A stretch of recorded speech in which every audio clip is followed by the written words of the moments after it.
Greetings to all of you, and I want to thank you for including me in this symposium on healthcare leadership.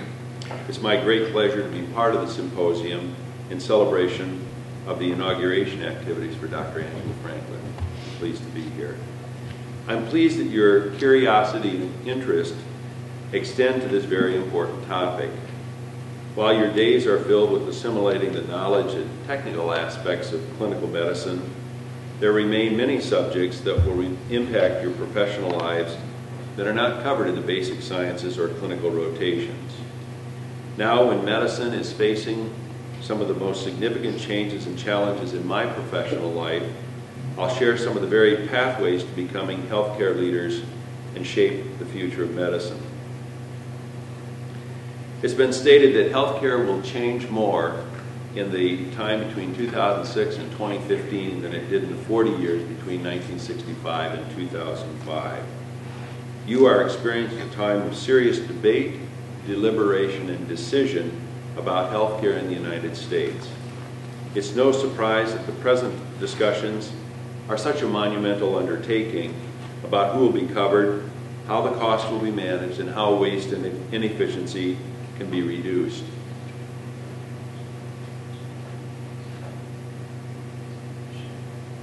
Okay, I'm sorry if you couldn't hear me here at all. There are so many stakeholders in the, it underscores why so little has been accomplished in the past to develop a national system of healthcare to take care of the population at large.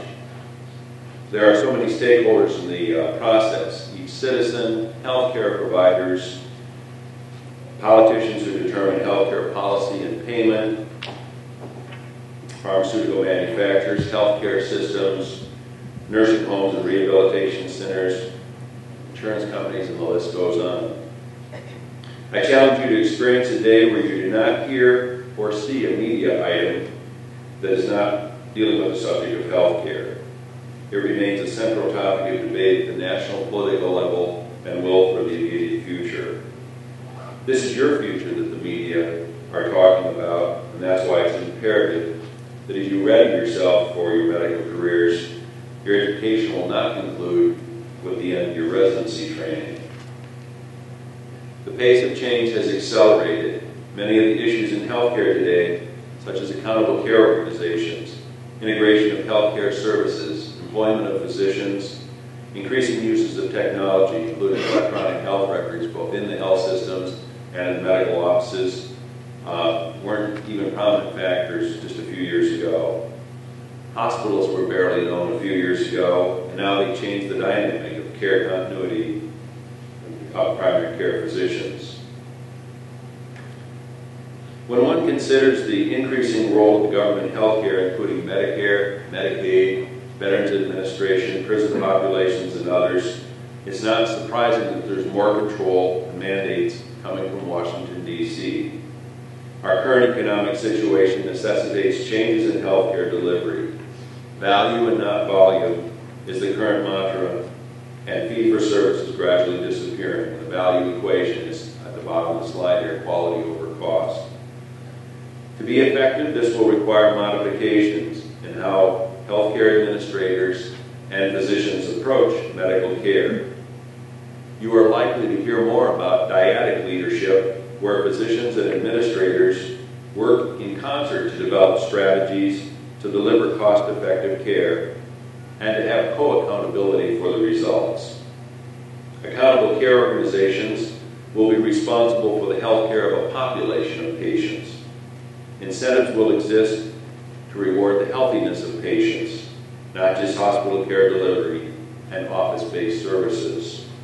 The continuum of health care will be reflected in penalties for readmission of patients with the same medical problems within a defined period of time. Physicians can often be more effective in this role if they have a better understanding of the business aspects of medicine that have in the past been managed by hospital administrators. My efforts today are not to overwhelm you with the complexities of medicine and healthcare policies. Many of you will be spending a critical period of your lives in postgraduate training programs that will demand a focus of attention to be balanced with family and relationship commitments. I will outline some of the opportunities for you to contemplate as your medical careers evolve. I also want to recognize that this may seem a bit overwhelming when one considers the education and financial commitments that you have made and have yet before you. Perhaps the last thing you'll want to share with your spouse is adding on more years of study and credentialing. Your work-life balance is critical to nurturing a successful medical career and meeting your obligations to your family and significant others.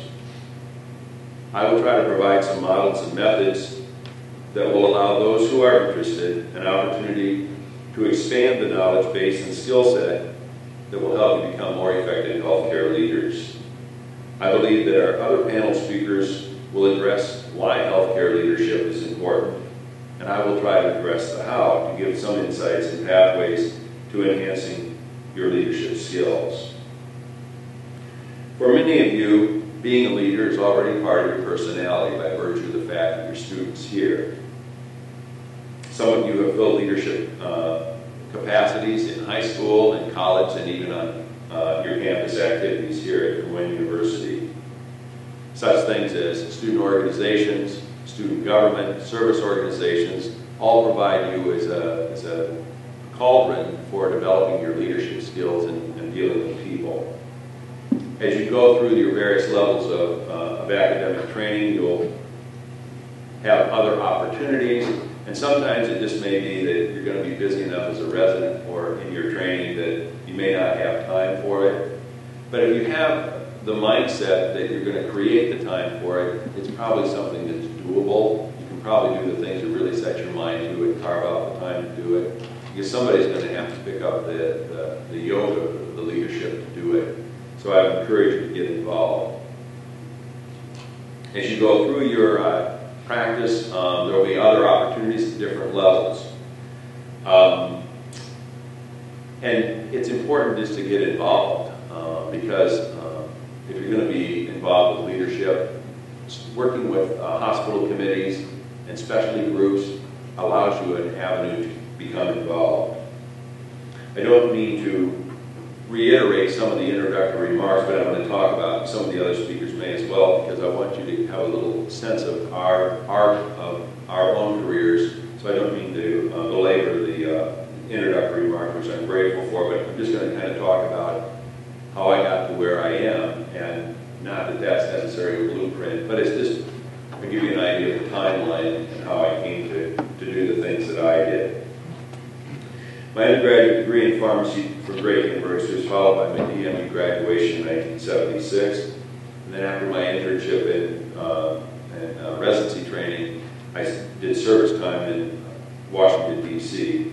Following that, in 1984, I returned to Des Moines to begin my practice in otolaryngology, and I've been actively involved in that since 1984.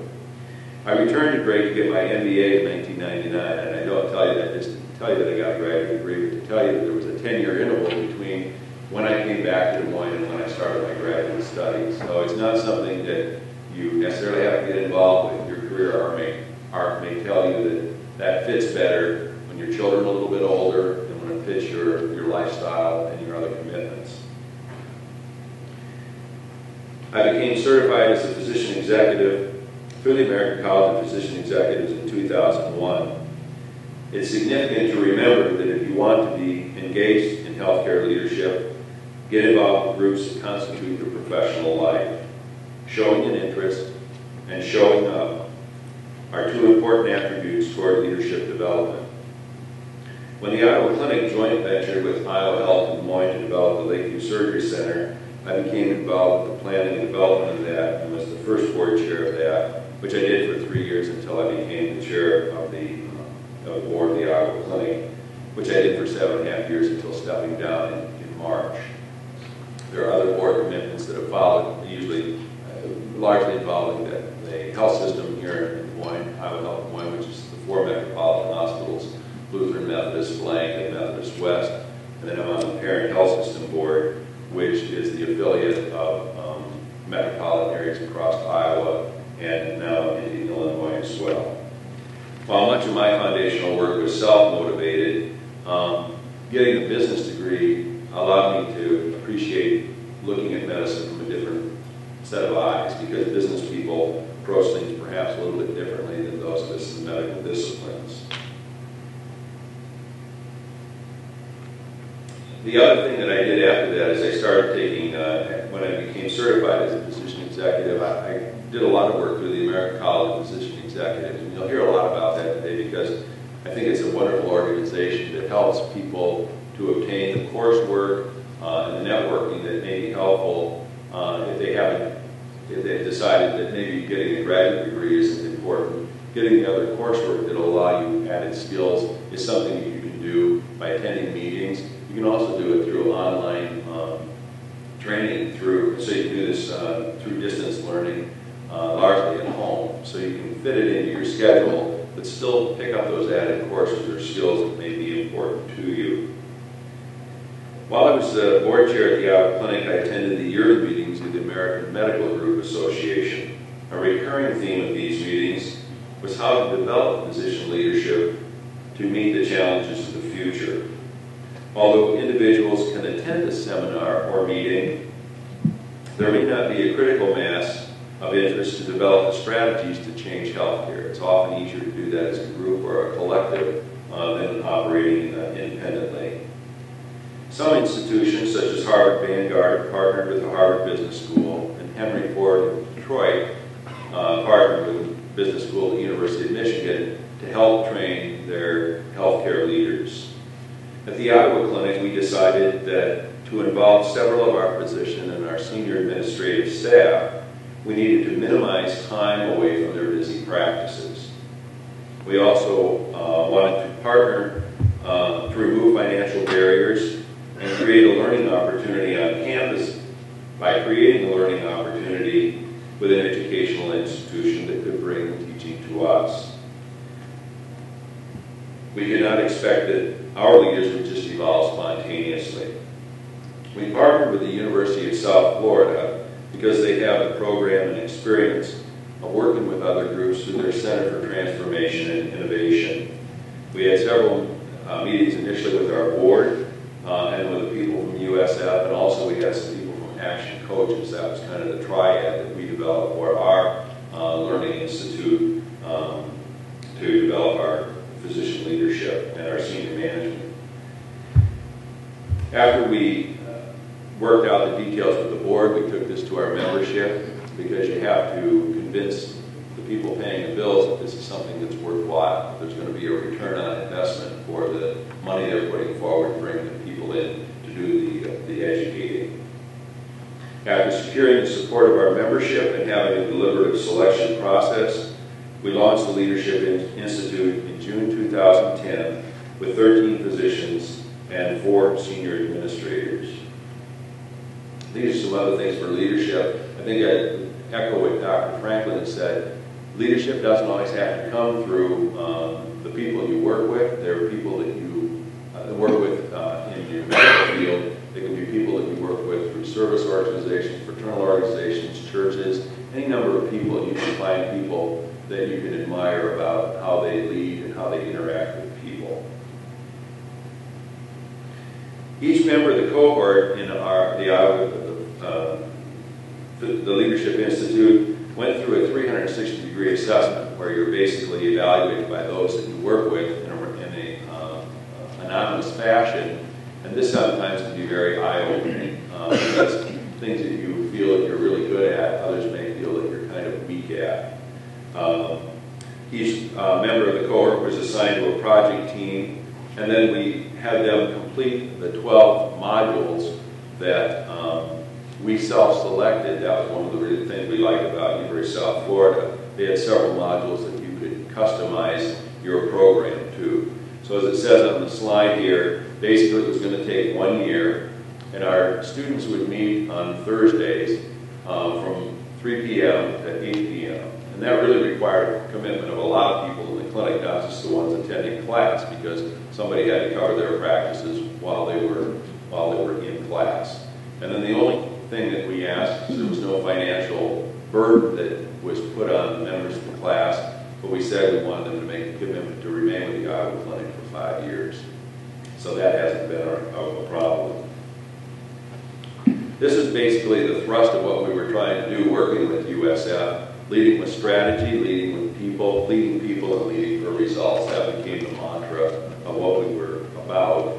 And then these are some of the various modules that our cohort went through in order to complete their learning. Reading assignments were to be completed between the class sessions, and periodically additional speakers were brought in to complement the USF faculty.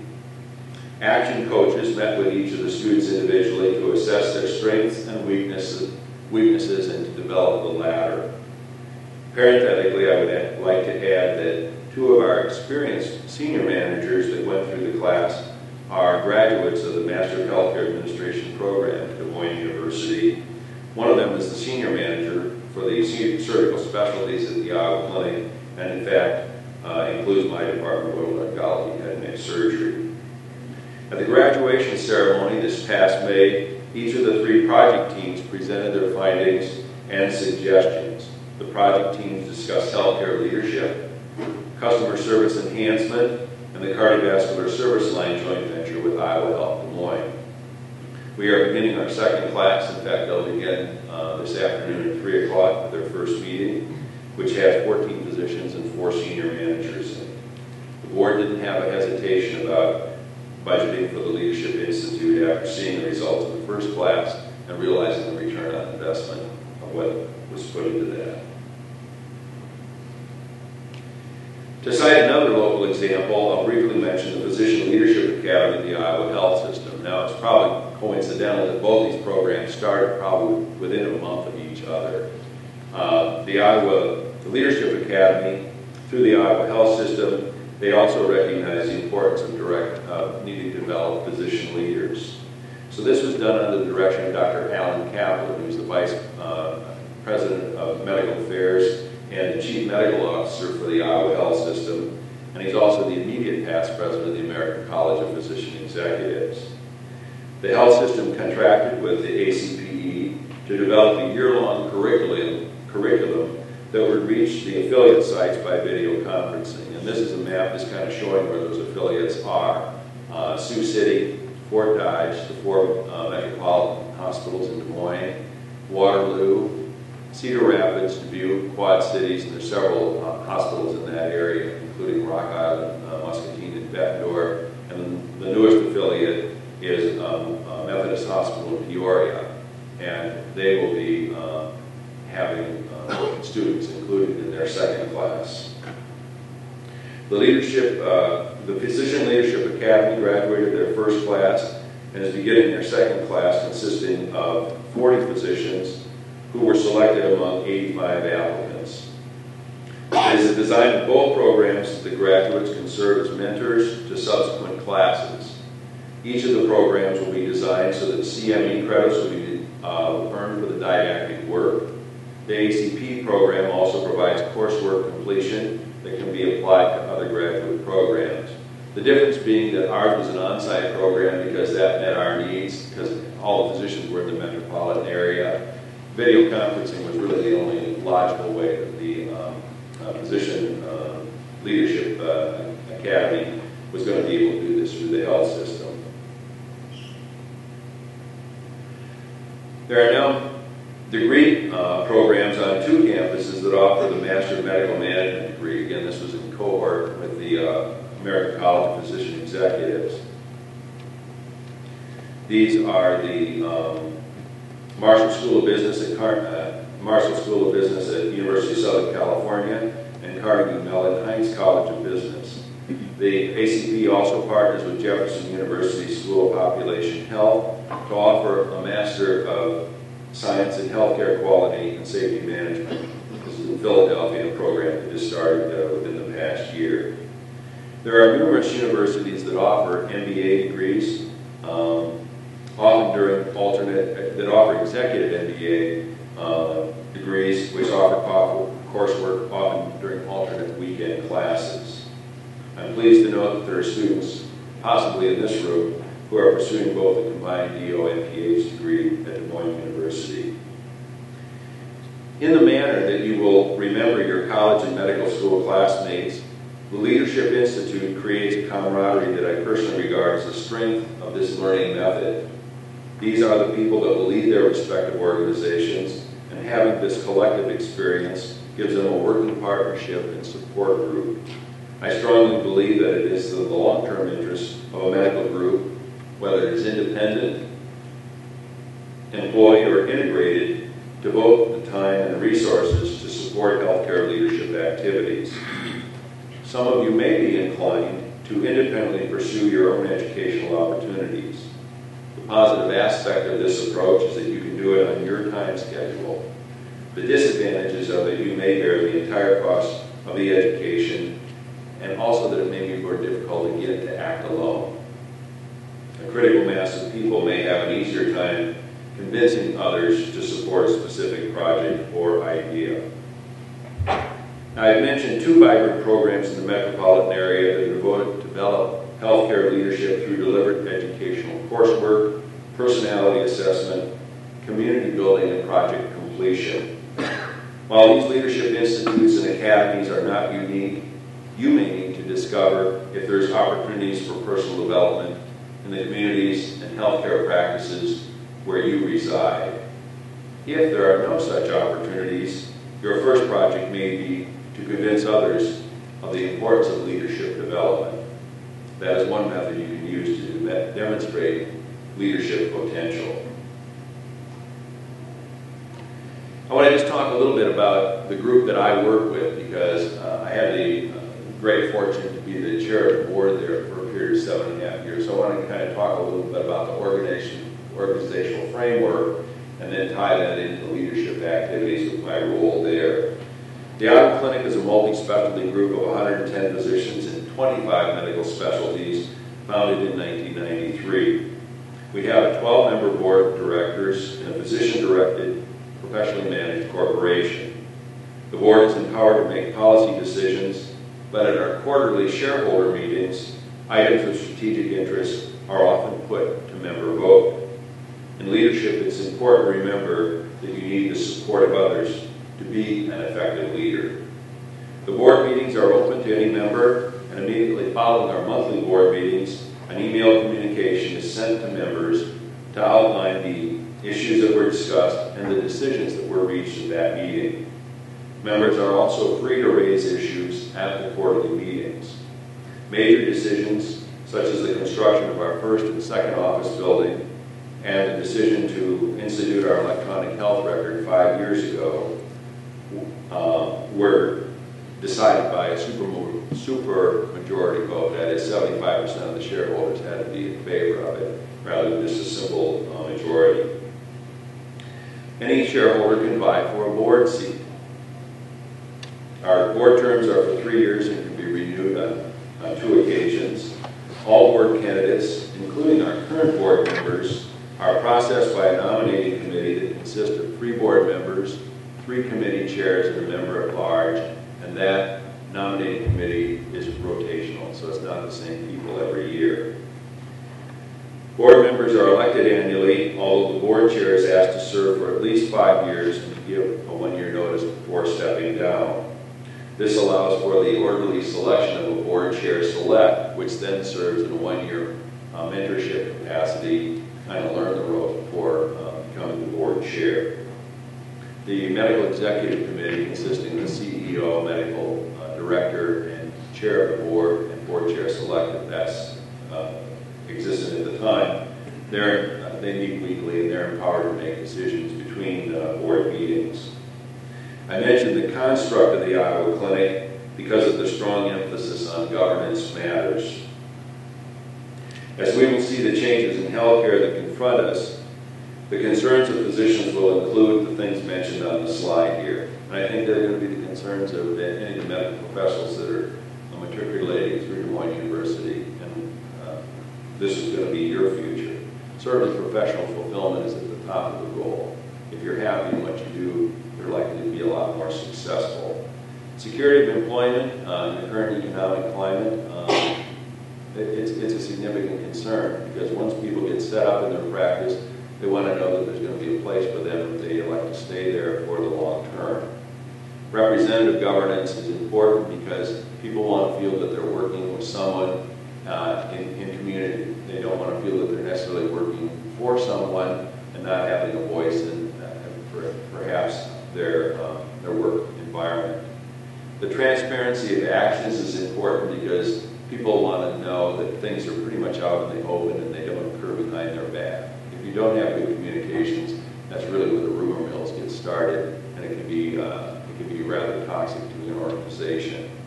Compensation and benefits, I think this applies to anybody in their work role. They want to know that they're being paid for the services that they provide.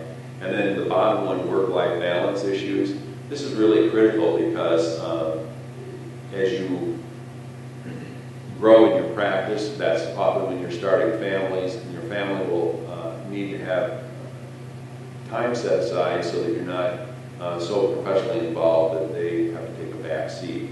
So these are critical features going forward. There's a few guidelines that I would offer regarding leadership activities. They're on the slide here. Number one, communication is critical. You can't do too much of it, whether it's by an email, by standing up at quarterly meetings, or being accessible. If they come to the board meeting and have questions, you want to have those opportunities for people to be heard. Secondly, you're only as good as your word. If your integrity isn't very good, you're not going to be effective as a leader. If you go back on your word, people remember that, and you lose your credibility. To be an effective leader, you have to give people a reason to follow your lead. You have to be out front, and they have to know that if they follow you, that you have their best interest at heart. You should create an environment that allows others to grow into leaders. That's why we started our leadership academies, so that we have something that as we move on or retire from organizations, we know that it's going to be kept in capable hands by people that we help provide additional skills for their nurturing. And then lastly, spend more time listening than speaking. You'll probably learn more if you're not doing the talking. In my remarks, I hope that I've given you an idea of how your career might encompass leadership activities and formal development of leadership skills.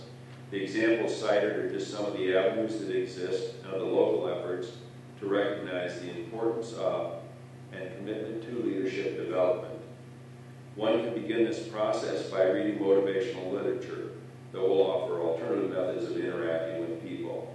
These are some of the books that we've used in our Leadership Institute.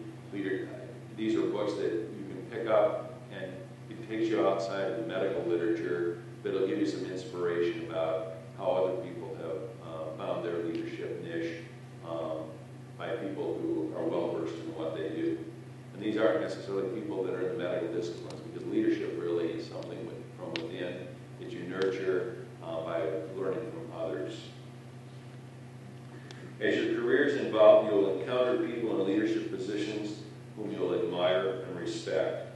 It may be beneficial to seek their opinions as thought leaders and role models.